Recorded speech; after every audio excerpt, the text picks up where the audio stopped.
You have a reputation of being demanding yet respectful to those that you work with. So if you'd known I was coming, there would be a second chair in here, but there's none. I have a theory about the case. Can you surmise what it is? Coercion. You don't wait until you have stuff to lose and then decide to engage in risky behavior. There's a reason that over 70% of all crime is committed by people under 40. They don't have anything yet. Mike, bring in a chair for Sergeant Kohl. Let's get to work. Ladies and gentlemen, boys and girls, what can I say but wow? I have joining me today a sister who is hotter than Cat Williams after leaving the Shay Shay couch, okay? A sister who's so tough, she could be called the female reacher. Ladies and gentlemen, I give you Dominique Kohl. I dubbed her Dime Piece Dominique from the Reacher Show, Mariah Robinson. Hey, how you doing, Mariah? I'm doing great. I'm happy to be here. And thank you for that incredible. I need you to hype me up every single day from the moment I wake up. We're not done because we have aspirations that you are going to get an Oscar in the future. And for that, you get the Oscar-worthy applause.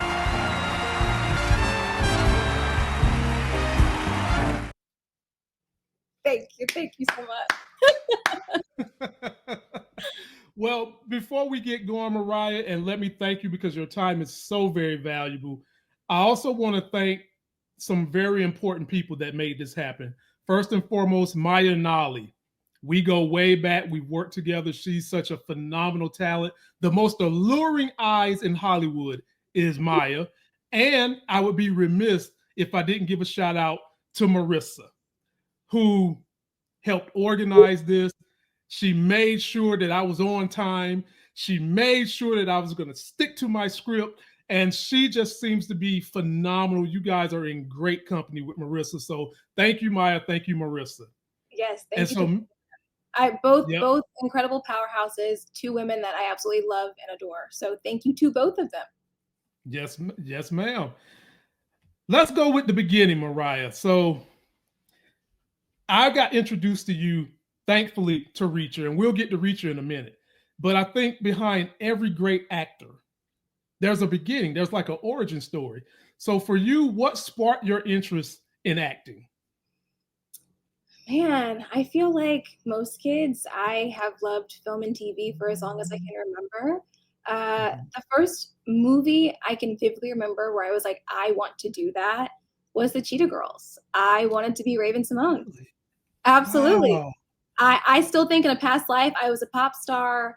God didn't bless me with those vocals because he didn't want me to be too powerful, you know? But yeah, I think I always just really loved to sing and dance and put on performances for any of my friends and family that would listen and watch me. So I've always kind of loved the spotlight and entertainment in that way, but I also was really shy growing up. So I never really knew how I was going to pursue it full time until I found theater in high school, and the rest is history.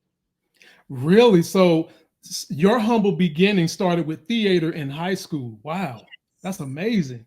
Yes. So you are a thespian at heart. True and true. I am a thespian, true and true. Yes. Talk to me about landing your first role and what it felt like the first time you got on set with that first role. Let me think, what was my first role? Now that is the sign of an accomplished actor. They got so many movies that they can't even think back to 2011 or whenever it was when they started. This girl's on a roll. I think I know. So I grew up in Austin, Texas, and there is a burgeoning film and TV scene there. And so I remember doing lots of extra work on Friday Night Lights, freeform shows, and having a lot of fun just being on those sets, learning and all of that. But I want to say, I think my first project was probably an indie feature I did. And I think I want to say, yeah, it was an indie feature called Black Tino, maybe.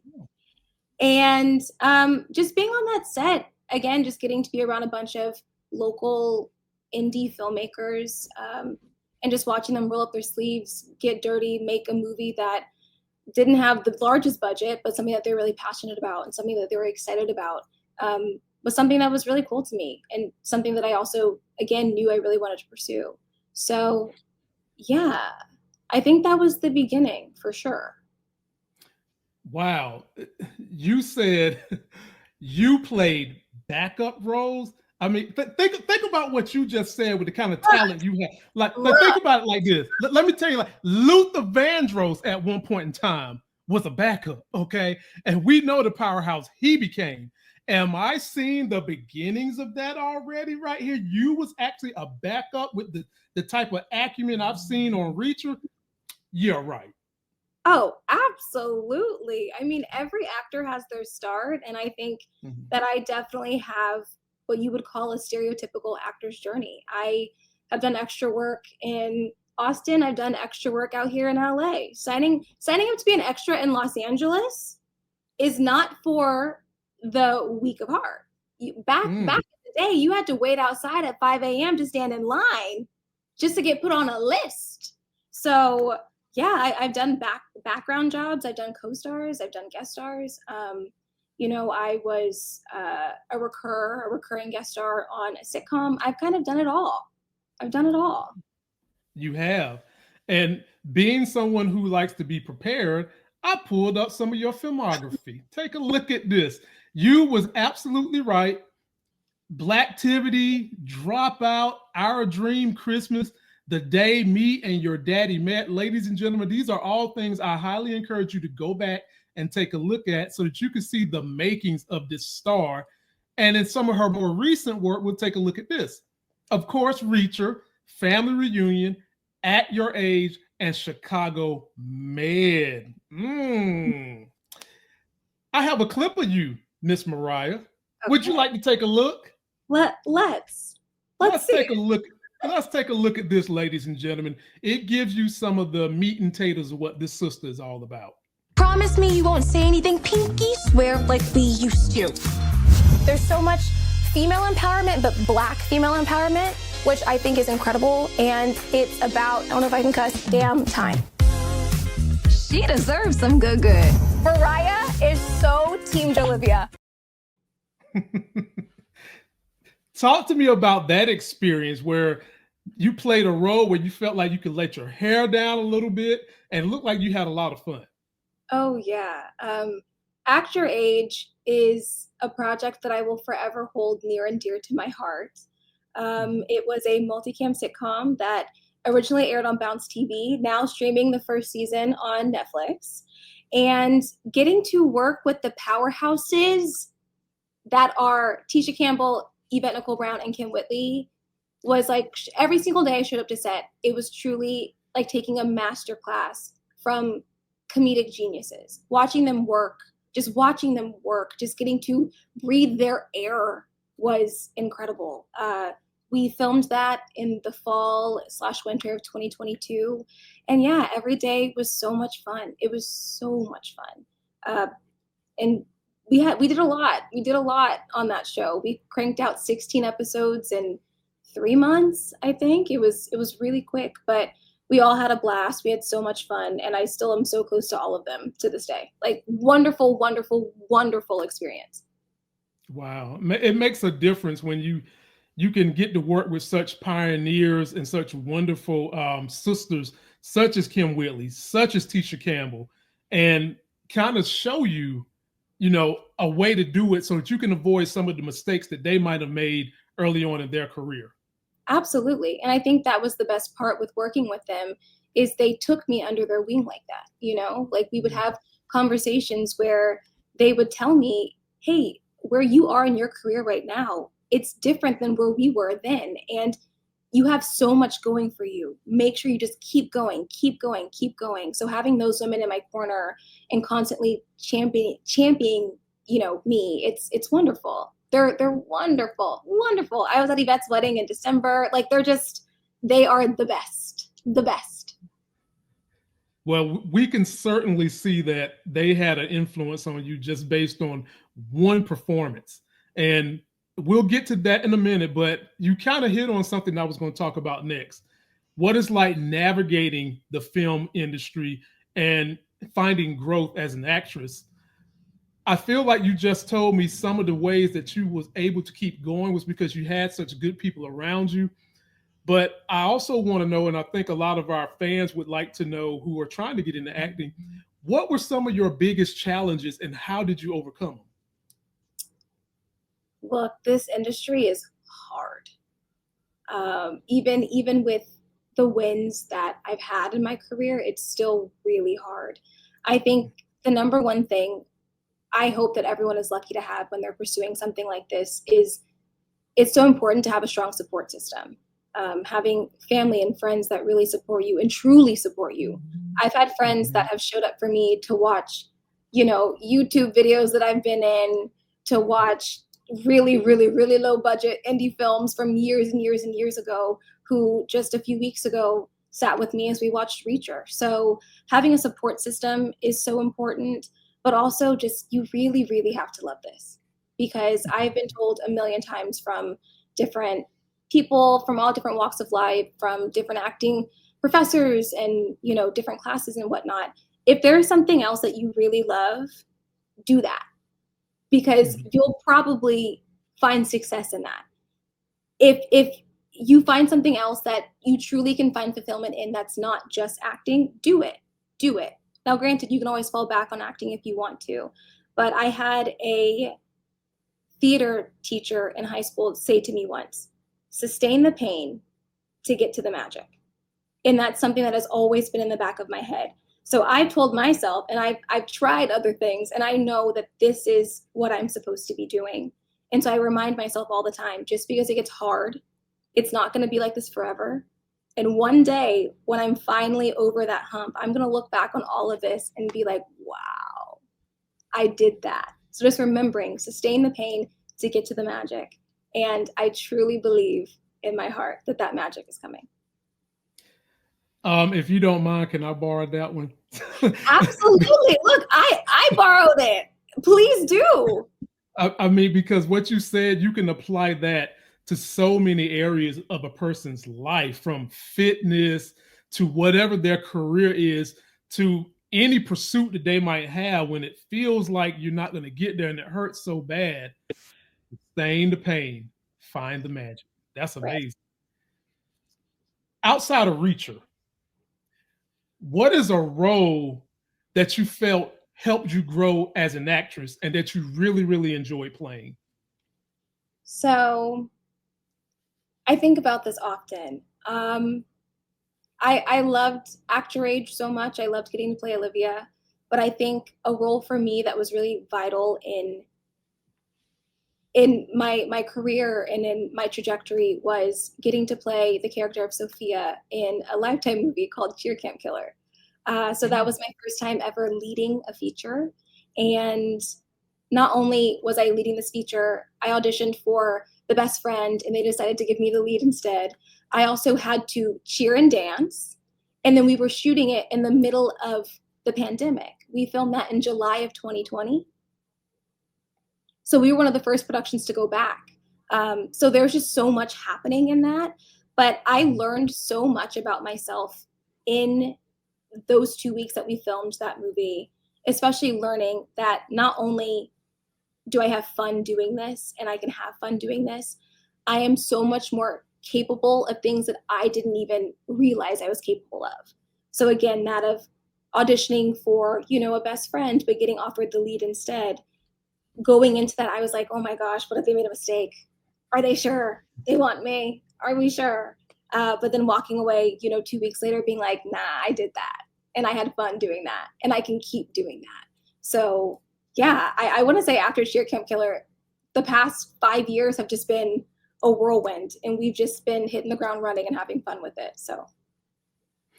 Wow. Now, COVID was hard. And yes, it was. I mean, for you to have to go through that, talk about resilience. I mean, cast members, producers, executive directors. This is the lady for you. She can do it all. She's resilient.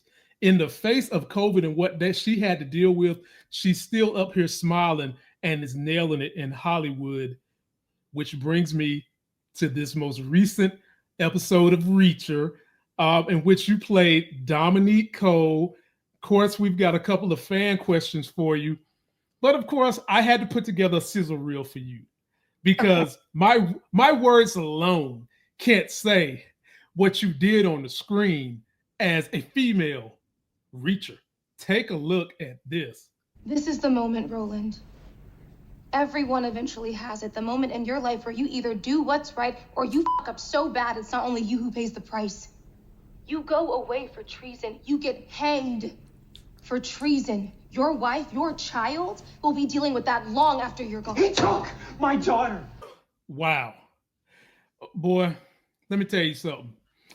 They should be thinking about a spinoff. Like, go back. Like, let's go back before you met Reacher and see how you got to Reacher and give us a series on that. And things I want to know is how did you find out that you landed the role of Dominique Kohl, and what was your reaction when you got the news? Okay, so my journey to Dominique was actually a 2-year process. So I auditioned and was offered the role in May of 2023. Mm-hmm. And I initially was supposed to film in August of 2023. But then we had the writer strikes and the actor strikes. And so then I ended up filming in February of 2024. But the whole audition process, truly, when I got the audition in my inbox, I taped it. I was like, I'm happy with it. There's no way I'm booking this. There's no way I'm booking this. Yeah, I was just like, there's no way. She is not me. We are not even kind of similar. No one's going to believe that I'm in the military. There's just no way. And then I think a week later, I got an email saying that I was having a producer session with casting and with our wonderful showrunner, Nick. And my callback scene actually was that interrogation scene, the entire interrogation. Mm-hmm. And so I was like, okay, this will be fun. This will be fun. So I prepped it to the best of my abilities. And then 2 days later, I got the job. And honestly, when I got the call that I had booked it, I was excited, but I was still in disbelief. I truly think I laughed because I was like, how in the world did I just do this? But here we go. Let's buckle up. It's going to be a wild ride. You did it. You nailed it. And were there any aspects of Dominique's character that resonated with you the most? And how did you prepare for this type of role? Yeah. At first, when I looked at her on paper, I was like, we could not be polar opposites. I'm like, she's a tomboy. She hunts. She's in the military. But then the longer I sat with her and I was really trying to be in her world, I was like, you know what? She is fiercely loyal. She's intelligent. She is a go-getter. She just really, really, really loves her work. She's a perfectionist when it comes to her work. And the more I started talking about her, the more I realized we were actually very, very similar. So kind of building her world and getting to live in her shoes, it wasn't too far off from who I am naturally. Now, Dominique doesn't go and get her nails done. You know, she's not wearing braids in her hair. Like we don't walk through life the same, but I do still think that we had so much lived experience. So yeah, just creating her world and building her world realistically, that time span between March of 2023 and going to go film in February of 2024, realistically, the first, I want to say 7-8 months, I was on strike. You know, I was trying to be out there supporting my union and our sister unions. But once we were done with our strike in November of 2023, I think it was 2 weeks later, I was on the plane flying to Toronto to get body casted because Dominique does, you know, meet her demise at the end of the episode. And then I want to say from December until February, I was like, I'm going to eat clean. I am going to do 2-a-days in the gym. They're not having me do anything too crazy, but I really wanted to be in that mindset and that mentality of she is in the military. She, you know, had no nonsense attitude. I just really wanted to be as disciplined as I possibly could be. to prepare for it. And I think it paid off. Did you draw from any inspiration in your personal life to embody Dominique? Did I? A scene that was really special to me was the scene where Reacher and I are speaking in the car and we're talking about our dads. And I love my dad and we have such a special relationship. And so for me, especially, I feel like who Dominique is, she just wants to do right by her dad. She was a daddy's girl and yeah, just really wanted to make him proud and just really wanted to make him happy. And I think a lot of what I built for her also lived in that space of just, I want to make my dad so happy and I want to make him so proud. And it was nice when I was in Toronto, he even came up for a weekend and visited me. So it felt like I really got to be in that world. So I drew a lot from that relationship to help build out Dominique more. Was Dominique aware that little Sergeant Casanova had a crush on her, like he wanted a little taste of chocolate? Was she aware about that to the point where he got shot in the back to sacrifice himself for that chocolate? Was she aware or was she completely oblivious to his advances? I think she was aware. Okay. But we had a job to do and it needed to be done. But I choose to believe that she was aware. Okay, we are too. we are going to choose to believe that as well. Okay. She was aware. Yes. Yeah. So you're on the set. Were there any memorable moments behind the scenes, around the scenes that you really enjoyed outside your dad coming to visit you, that made working on this Reacher series just memorable and something you'll be talking about? Honestly, every aspect of the job. It was my first time filming in Canada. We were filming in dead of the winter. It was freezing cold. Ooh. I grew up in Texas. I live in LA. I don't do that. Oh, no, you sure don't. You sure don't. My So God. that was miserable. My first day on set actually was the barn when he finds Dominique's body. So that's the first day that I was meeting Alan. So there's so much there. I had to learn how to draw a gun from my holster. Never held a gun in my life. So much of this job I will carry with me forever, truly. Like this was one of the hardest things I've ever done as an actor, but I also have grown so much from it. So I will be talking about Reacher until my last breath, truly. Ladies and gentlemen, if you haven't seen it, please go watch it. Season 3, episode 4, phenomenal. Watch the whole thing. It is a great show. I'm reviewing it, so after you see it, if you felt like you missed something, you come check me out. And you have made it to the home stretch of this intense male Barbara Walters style interview. You've made it to the end. You're on the off ramp to the point where we want to talk about some of the things that are personal to you. From just reading your social media and just kind of some of the other interviews you've done, you're very passionate about women's empowerment and Black women's empowerment. What inspires you to advocate for this, and how do you use your platform to uplift and empower others? What inspires me? Like I said, this industry is really hard, but this world, period, is really hard, especially to navigate as a Black woman. And I think that God gave me this voice, and He gave me this talent, and He gave me this platform for a reason.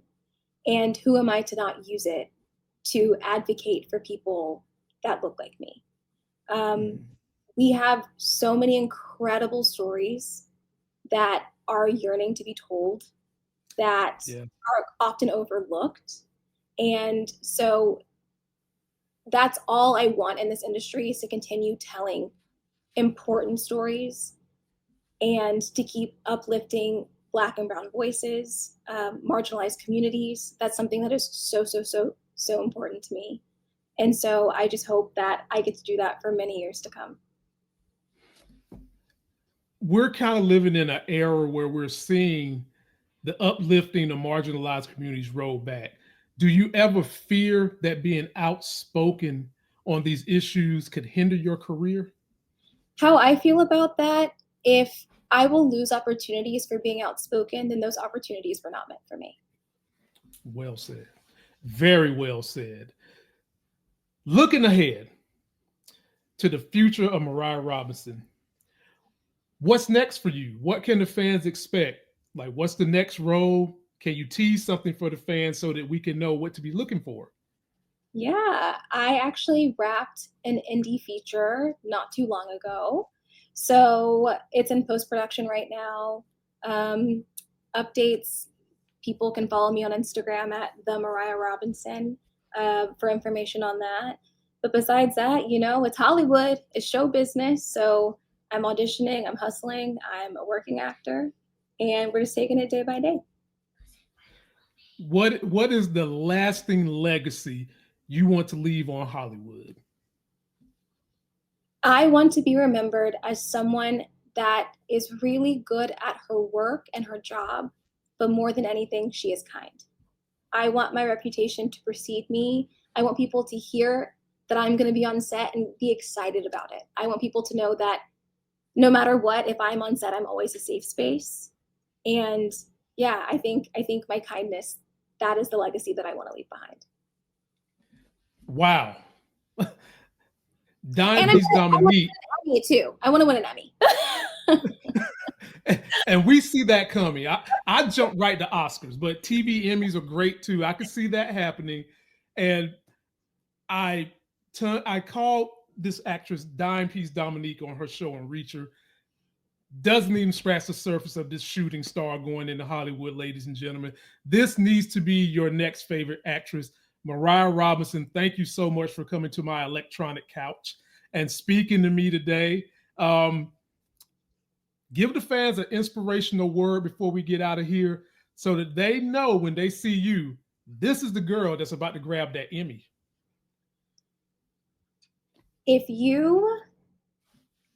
What my mom always said to me is dream big and shoot high, because even if you miss, you will still land among the stars. And I truly believe that no dream is ever too big. And if you love it, don't give up, keep going, and I will see you at the top. Ladies and gentlemen, take that and use it. And that's going to do it for this video. Don't forget to like the video, comment, subscribe. Be sure to go check out Mariah on IG. Follow her on all the things she's doing and be prepared to see her grabbing that Emmy in the near future. Until that next Sex is Hell video, we're out.